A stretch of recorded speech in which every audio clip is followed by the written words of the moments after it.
Welcome to Anatomy and Physiology 1.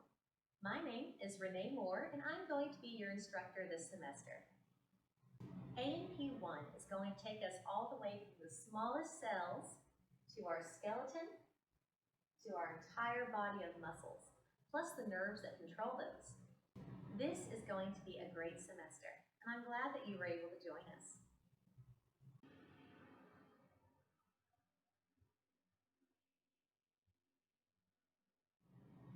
Let's go ahead and get started.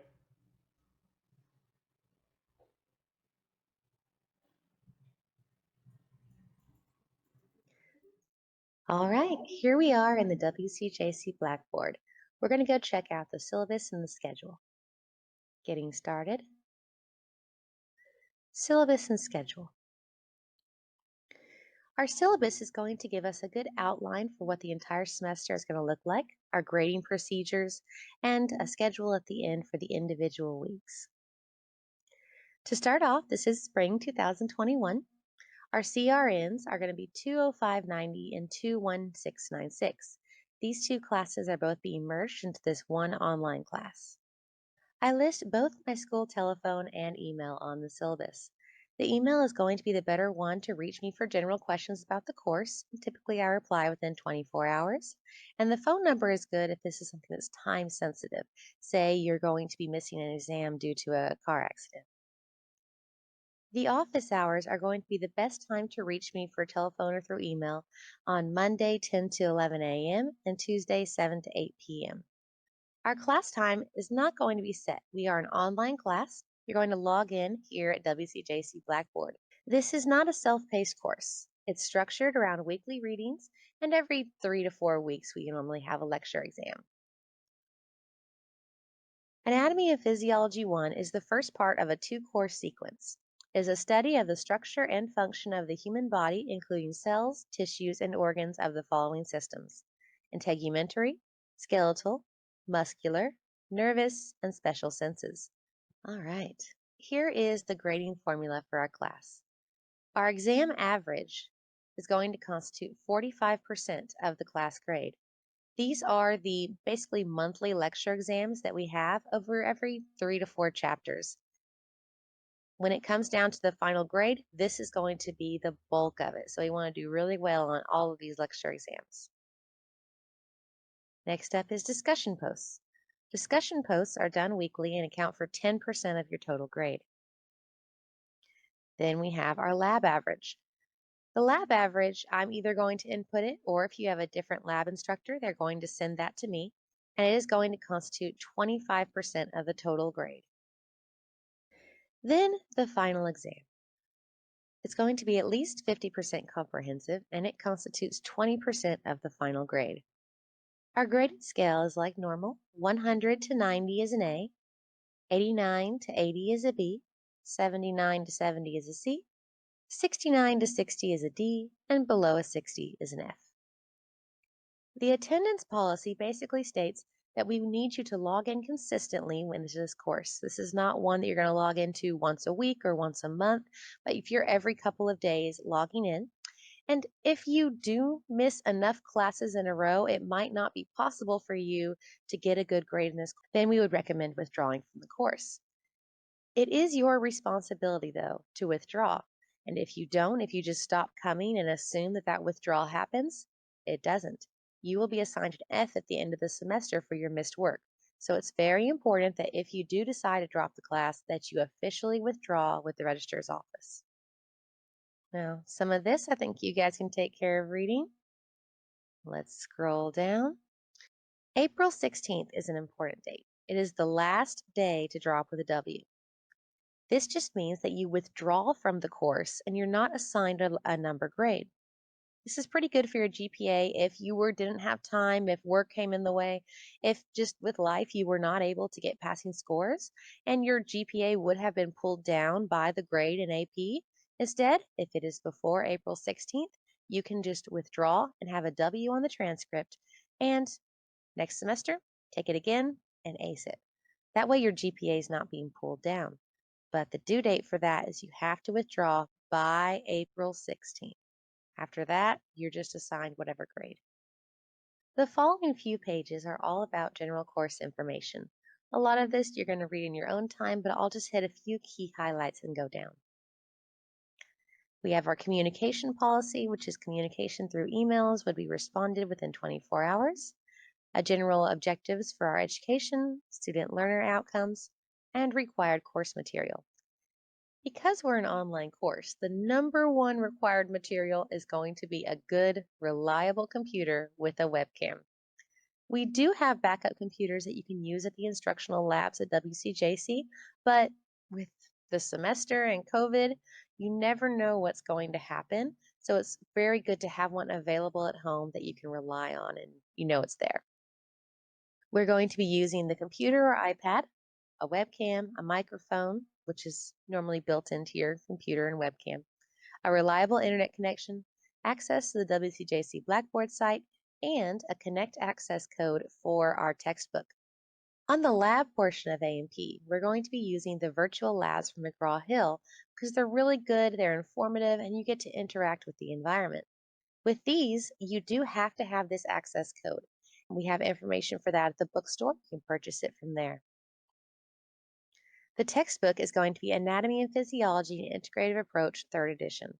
If you want a hardback, you can in fact do the 2nd edition, but for the virtual labs, you have to have the access code for the online.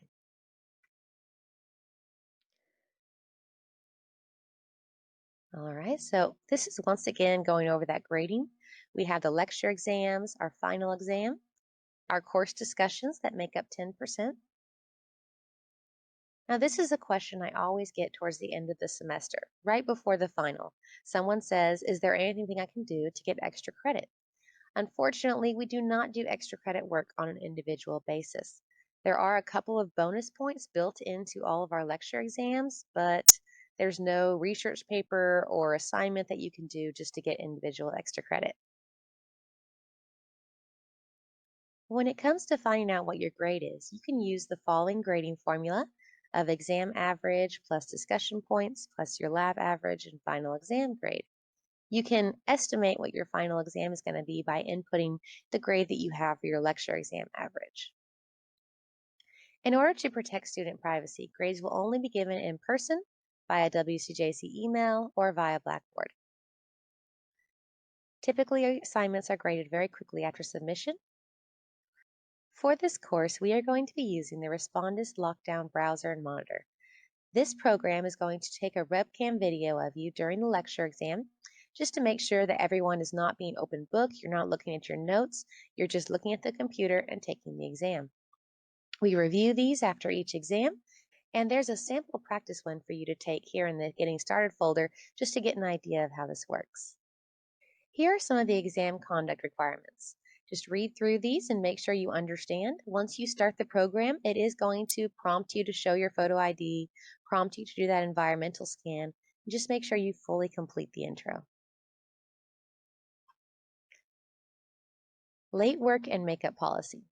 If you miss an exam, contact me immediately. We may allow for a range of makeup exam possibilities at the discretion. Kind of depends why you missed it and if you're missing it multiple times in a row. We may require documentation, such as a doctor's note for an excused absence, and only one makeup exam is allowed except under extenuating circumstances. Now, we don't have any makeups for the discussion posts. If a discussion post is not submitted by the deadline, it cannot be made up. Final exam. If you miss the final exam, you'll be given an I at the instructor's discretion. It means, why did you miss that final exam? We have had medical reasons. If someone is in a car accident, if someone is in the hospital for a reason, if you're in the middle of having a baby, then we understand that that final exam can't be done. But there are no other excuses for that one. And if it was just forgetfulness or tardiness, then that may just have that F assigned. So we definitely want to mark on our calendars when the final exam is. You do have a long window to do it in, so this isn't a 2-hour window.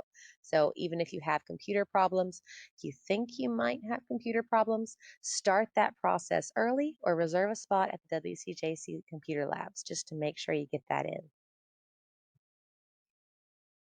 Okay, you need to have a working WCJC email account for Blackboard and for all of these programs, it's really recommended to update your browser to the newest one possible. Chrome is a really good one to use, or Firefox. We don't recommend using Safari or my Internet Explorer if you still use that. And in some cases, you're going to have to disable your pop-up blockers if something isn't showing up. If you have any issues with Blackboard, you're going to need to call the IT help desk at 979-532-6568, and they're going to very quickly be able to help you. My biggest problem that I have with them is I lost my password. It needed to be updated. I can't remember it. Then you can call the IT help desk and they'll be able to get you figured out. Now, for the McGraw-Hill Connect, if you're having problems with them, they're not actually affiliated with WCJC. So the IT personnel at WCJC will not be able to help you. So we can contact them using the phone number 1-800-331-5094.